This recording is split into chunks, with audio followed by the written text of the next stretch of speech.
Voilà donc pour les principales articulations de cette édition. Bonsoir à toutes et à tous et merci d'être au rendez-vous de 20h sur la télévision togolaise.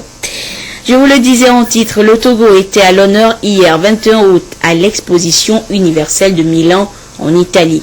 Toute une journée dédiée à notre pays et c'est le chef de l'État lui-même qui a officiellement donné le coup d'envoi de la journée, invitant les officiels italiens et les nombreux visiteurs étrangers à découvrir ce petit pays de par sa superficie mais grand par sa diversité culinaire, fruit du labeur des agriculteurs togolais à qui le président Faure Gnassingbé a rendu un vibrant hommage lors de son discours d'ouverture.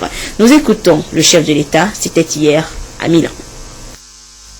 Mesdames et messieurs les ministres, Madame l'ambassadeur d'Italie au Togo, Mesdames et messieurs les ambassadeurs, chers compatriotes, chers amis du Togo, Mesdames et messieurs, depuis le 1er mai, le site de l'Expo Milano 2015 est devenu le point de convergence des millions de visiteurs.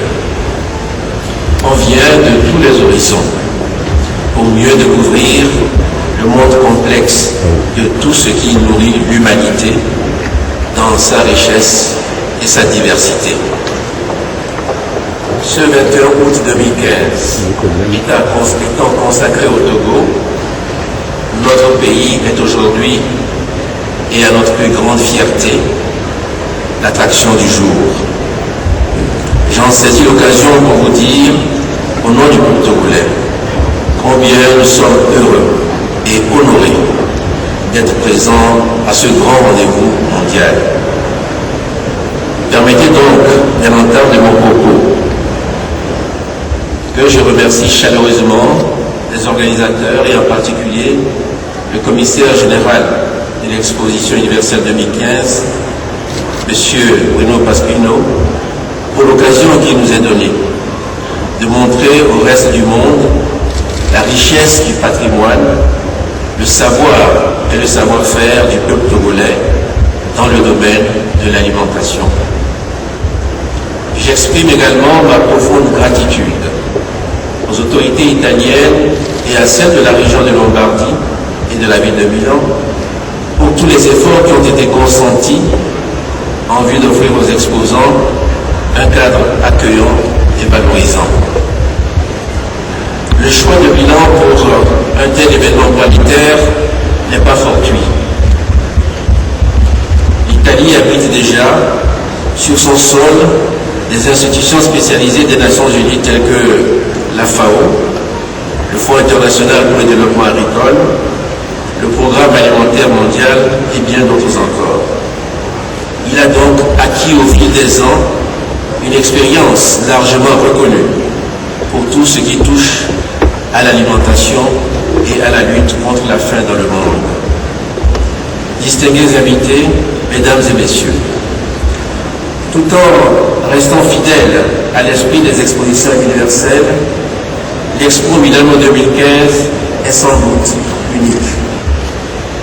Par ses choix et son orientation, elle apporte en effet une importante contribution à l'évolution de cette manifestation qui a su surmonter l'épreuve du temps. À travers le thème qu'elle a retenu, nourrir la planète, énergie pour la vie, l'Expo Milano 2015 innove en offrant aux exposants non seulement une vitrine, mais aussi un espace d'échange et de partage. Elle insuffle une nouvelle dynamique à notre élan collectif vers le progrès en suscitant une prise de conscience et une plus grande solidarité face aux défis de l'alimentation qui préoccupent l'homme depuis la nuit des temps. La nourriture est la vie. Quand elle est disponible et abondante, elle nous procure les joies du partage en famille. Mais quand elle vient à manquer, c'est la paix sociale qui est menacée. J'en veux pour preuve ce qu'on appelait il y a quelques années les émeutes de la faim, qu'on a vu dans certains pays sur notre continent. C'est pourquoi, à l'occasion de la Journée nationale du Togo, je tiens à me féliciter de l'ensemble des initiatives prises par les organisateurs pour stimuler, tout au long de l'exposition universelle 2015, la réflexion et le débat sur les enjeux vitaux. Il s'agit essentiellement de renforcer l'accès à la nourriture pour tous, dans le respect de la biodiversité. Face à tous ces défis contemporains, chaque peuple a quelque chose à offrir. Pour sa part, le Togo a choisi, comme vous le savez déjà, de consacrer tout son pavillon au groupe thématique des céréales et des tubercules. Ce choix a été guidé par les réalités du terroir togolais. Il tient compte aussi de notre détermination à inscrire l'agriculture togolaise dans la dynamique de la modernité. Le maïs, le mil, le sorgho, le fonio, l'igname, le manioc et la patate douce que vous aurez l'occasion de découvrir dans notre pavillon sont depuis des siècles au cœur des habitudes alimentaires des Togolais.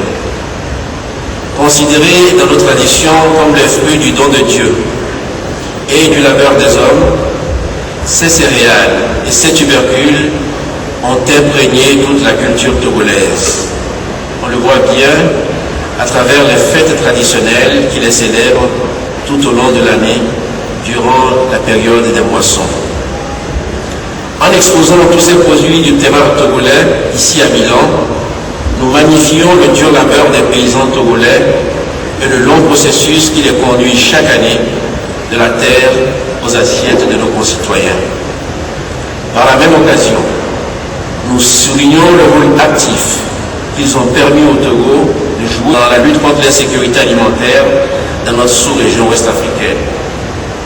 Avec le concours du programme alimentaire mondial, nous avons en effet eu, à plusieurs reprises, l'occasion de mettre nos excédents céréaliers à la disposition des pays frères frappés par la sécheresse.